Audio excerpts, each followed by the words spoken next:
pessoal, tudo bem? Vamos então retomando as nossas gravações acerca do mágico do direito constitucional, falando especificamente sobre constitucionalismo. Nos blocos passados já trouxemos uma introdução, onde pontuamos o movimento sexy da limitação do poder estatal, o movimento, na verdade, político-filosófico que busca em seu epicentro governos constitucionalmente limitados. Trouxemos daí os vetores para que essa limitação de fato pode ser implementada, Como diria Canotilho, são três. Por que três? Porque três é mágico. Essa parte do é mágico é minha, Ou seja, Pai, Filho, Espírito Santo, Osíris e Horus, Zeus, Hades e Poseidon, Odin, Thor e Friga, ou Brahma, Shiva e Vishnu. Não importa, São três aí os vetores para essa limitação.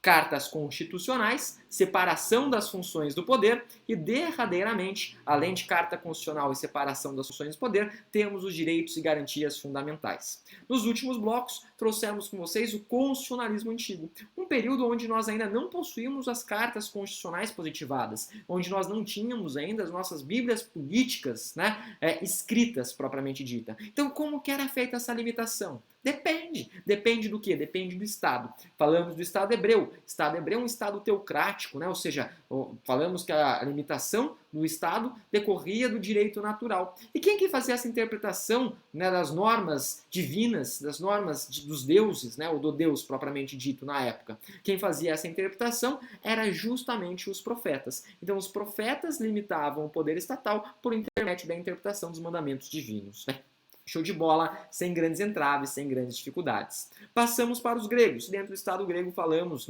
justamente de uma democracia direta, trouxemos a ideia de uma assembleia dos cidadãos. Lembrando que a nossa Constituição, no artigo 14, desenha o quê? Desenha 3 mecanismos de democracia direta, que é justamente plebiscito, referendo e iniciativa popular. Fomos além, falamos dos romanos, início, pelo menos das normas positivadas, e terminamos o bloco passado nos debruçando sobre os ingleses, acerca não só da Magna Carta Libertatum, falamos também do Petition of Rights, Habeas Corpus Act, Bill of Rights, e vários outros documentos escritos, existentes dentro dos ingleses que também limitavam o poder estatal. De qualquer maneira, a partir desse momento, a partir de agora, e agora, como diria Caetano, quero conversar com vocês sobre o quê? Quero conversar com vocês sobre o constitucionalismo clássico. Constitucionalismo clássico, também denominado de constitucionalismo liberal. Então, a partir de agora, numa proposta Luiz Fonsi, uma proposta Despacito,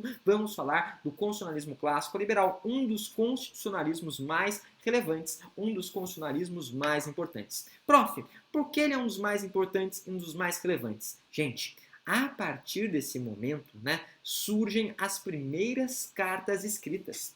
A partir desse momento, podemos precisar com vocês os primeiros documentos que, de fato, positivados, limitavam a atuação estatal. Então, nós temos aí o constitucionalismo clássico liberal, por isso que ele é extremamente importante, as primeiras cartas escritas. Só que esse constitucionalismo, ele acaba sendo estudado sempre em duas acepções.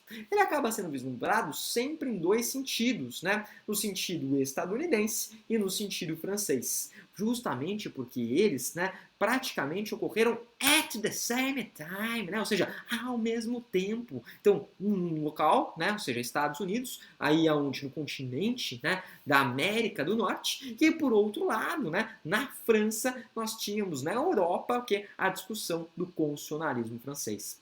Eles recebem essa nomenclatura de liberais porque o que eles buscavam? Justamente isso, a liberdade, abrasada sobre nós. Então eles buscavam a liberdade. Mas que tipo de liberdade, prof? Diferentes, liberdades distintas. Enquanto nos Estados Unidos nós falávamos dos americanos buscando a sua independência dos ingleses, nos franceses nós buscávamos, pelo menos os franceses buscavam, para ser mais sincero, o quê? A independência de governo. Naquela época nós tínhamos o absolutismo monárquico, ou seja, tínhamos aí Luís XIV dizendo o Estado sou eu, ou seja, o Estado seu, que bagaço, o cara mandava em tudo, loucura, loucura, loucura, como diria Luciano Huck, loucura 3, porque é mágico. Então, falaremos desses dois sentidos, de uma maneira mais calma, de uma maneira mais tranquila, de uma maneira mais pontual. Então, de qualquer forma, vamos falar desse constitucionalismo a partir de agora. Constitucionalismo clássico, constitucionalismo liberal. Qual que será o primeiro constitucionalismo a ser trabalhado? Justamente o constitucionalismo norte-americano. Então, Estados Unidos antes da França, né? Estados Unidos antes da França. Até mesmo, né, por uma ideia de momento, por uma ideia de um critério cronológico, tá? Então, Estados Unidos antes da França. Gente, o que aconteceu nos Estados Unidos? Nos Estados Unidos, né, até bacana, deixo aí como, pelo menos, né, tarefa de casa, assistam o filme O Patriota, né, um filme antigo, mas muito bacana, muito legal. O Mel Gibson, assistam esse filme, né? Nos Estados Unidos, nós tínhamos um movimento que buscava a independência com os ingleses. Os ingleses, para ser sinceros, quando eles vinham para cá, né, eles já vinham dentro dos navios pontuando algumas cartas que buscavam esse anseio de se libertarem, né, aí do seu passado, de se libertarem, né, em verdade, daquele vínculo precedente. Eles iam para lá porque os Estados Unidos era a terra da esperança. Os Estados Unidos era a terra da oportunidade. Prof, é praticamente uma Disney, né? Ou seja, o mundo é mágico, exatamente, praticamente uma Disney, né? Eles então, dentro dos próprios navios, começaram a escrever as primeiras cartas escritas. Olha que legal. Grandes exemplos deles, que eu gosto muito, é justamente o Compact, escrito dentro do navio Mayflower. Inclusive, trouxe essa informação para vocês quando a gente fala aqui do constitucionalismo norte-americano, né? Olha, constitucionalismo clássico liberal, né? Busca aí constituições escritas e formais. Show de bola. A primeira que eu quero trazer então aqui com vocês, só para ilustrar essa situação, olha aqui, ó, o Compact, né? Em 1620, né? Realizado dentro do navio Mayflower. Mas foi o único documento aí que despontou, o único documento que trouxe, na verdade, luz, né? Claro que não. Tivemos aí o Fundamental Orders of Connecticut, né? O louco inglês, né? British Accent, com potato na boca, né? Ou seja, que loucura. 1639. Tivemos a Declaração do Bom Povo da Virgínia, de 1776. Tudo isso antecipando a primeira Constituição, né? Escrita deles, que é a Constituição de 1787. Primeira é the única, né? Ou seja, é the only one, né? Ou seja, a única Constituição, né? Show de bola. Então, a Constituição de 1787. Que interessante, prof. Que loucura. Então, tudo isso estava acontecendo inicialmente dentro dos navios, né? Essas primeiras cartas escritas, isso. E qual que era a proposta deles? A proposta deles, em verdade, se debruçava em duas coisas, em dois momentos, né? A proposta dos Estados Unidos, pelo menos desse constitucionalismo norte-americano, era justamente, primeiro detalhe, a supremacia da Constituição.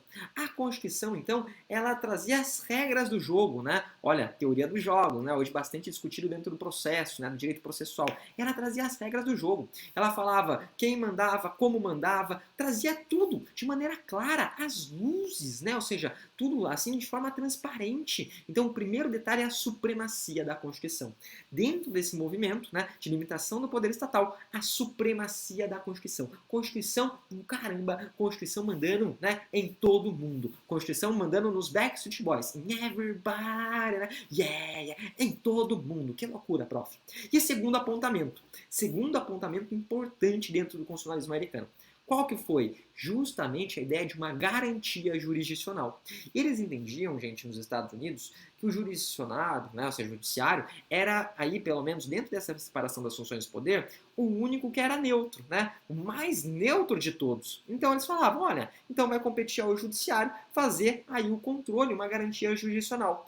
Tanto que a gente, né, quando estuda controle de constitucionalidade, vai trazer, olha, logo após, né, 1700 aí, né, em 87, primeira Constituição e única Constituição dos Estados Unidos, vai trazer o quê? O caso de 1803. Qual que é o caso de 1803? O maior exemplo de controle, né? Controle o quê? Controle difuso de constitucionalidade. O caso Marbury versus Madison, julgado pelo juiz Marshall, né? Em 1803. E muitos doutrinadores ainda falam assim, o primeiro caso. Não foi o primeiro caso, né? Precisamos aí nos debruçar. Tivemos várias passagens anteriores, né, precedentes, de Sir Edward Coke, justamente falando dessa forma de controle difuso. De qualquer maneira, é o controle difuso mais emblemático de todos em 1803. Garantia jurisdicional, né? Ou seja, o judiciário se colocando aqui, né, como o baluarte, né, como pelo menos a maior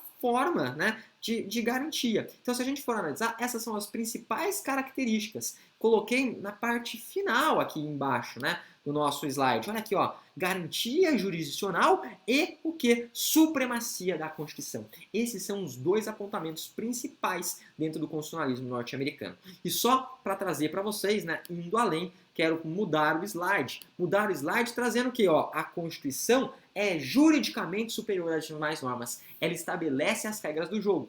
Quem manda, como manda e também quem, né, até onde pode mandar. Então, supremacia da Constituição. E essa supremacia assegurada pelo Poder Judiciário, garantia jurisdicional, em razão da neutralidade, da baixa possibilidade de ser influenciado por debates de ordem política, que acontece com o Legislativo e com o Executivo, né? Então, em outras palavras, esses são os dois apontamentos principais dentro do constitucionalismo norte-americano. No próximo bloco, vou falar com vocês do constitucionalismo francês, né? O constitucionalismo francês também traz, na verdade, traz até mais influências para o nosso direito. E notem, quando a gente for falar de constitucionalismo contemporâneo, vamos somar duas características, uma do americano, uma do francês. Do americano, vamos falar da garantia jurisdicional. E do francês, cenas do próximo bloco. Até lá, deixo para vocês, desde já, como sempre, um forte abraço e excelentes estudos. Até mais, gente. Tchau, tchau.